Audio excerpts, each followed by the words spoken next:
Hi, I've been playing in my garden all day, and I'm here to show you one of my garden friends. And it's not the typical garden friend that you'd be thinking of, but here come one really tiny earthworm. You can see him moving on my fingertip, and I'll get some of his buddies.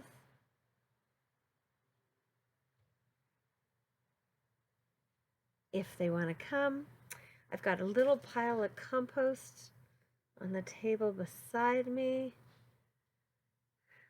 Okay, there we go. So there's a couple of our wiggly little friends.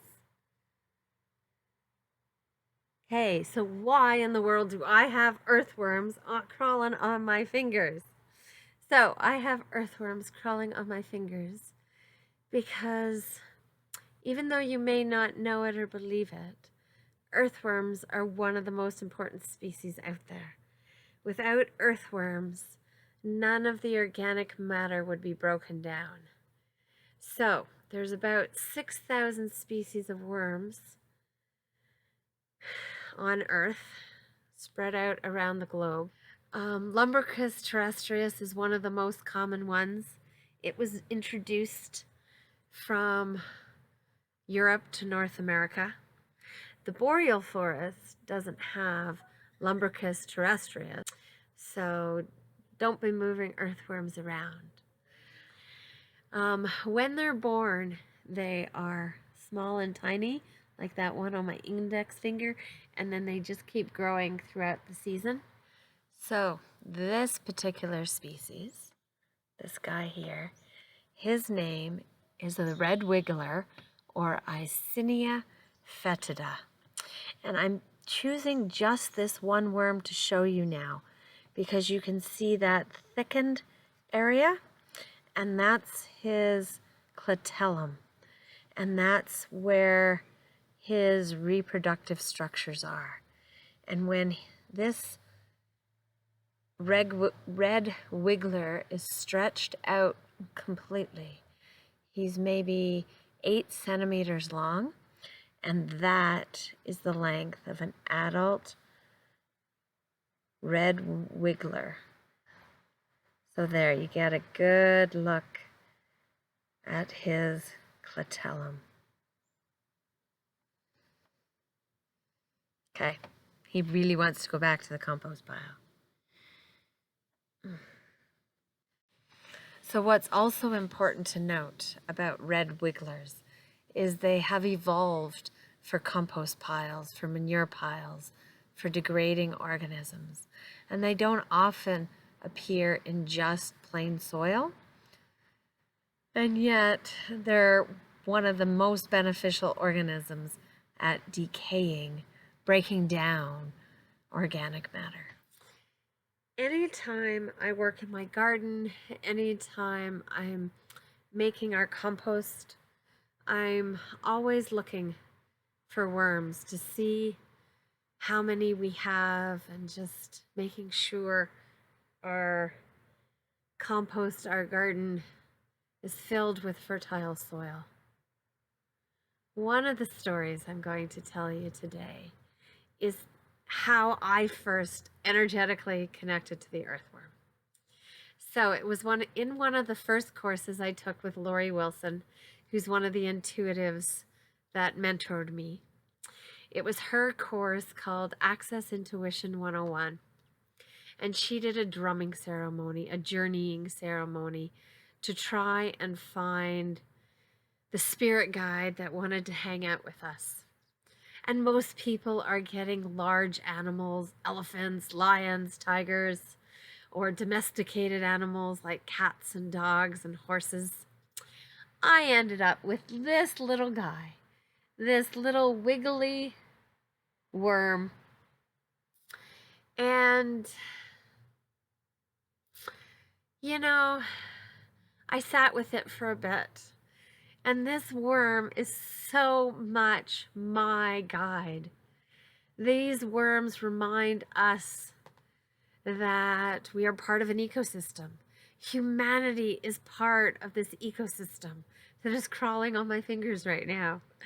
We need to remember that these guys are at the bottom of the food chain and we're at the top, but we are all connected energetically. That without worms, we would not be here. We would not have our organic matter, our banana peels, our apple cores, our eggshells broken down into small microscopic soil particles that fertilize the plants for the next year. So about 10 years ago in that course, when the worm came forward to remind me that we are all connected, that we are all part of an ecosystem, I actually am reminded of that every day. That these guys, these worms, these small organisms, these terrestrial invertebrates are part of the foundation of this world, and energetically they're made out of the same stuff we are. So I am grateful to these worms for crawling on my fingers. I am grateful to these words for breaking down our food scraps into usable compost.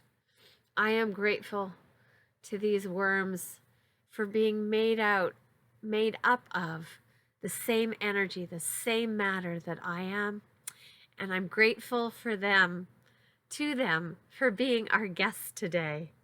This is probably the first time you've seen an earthworm interviewed, and yet here is our star of the show, our guest.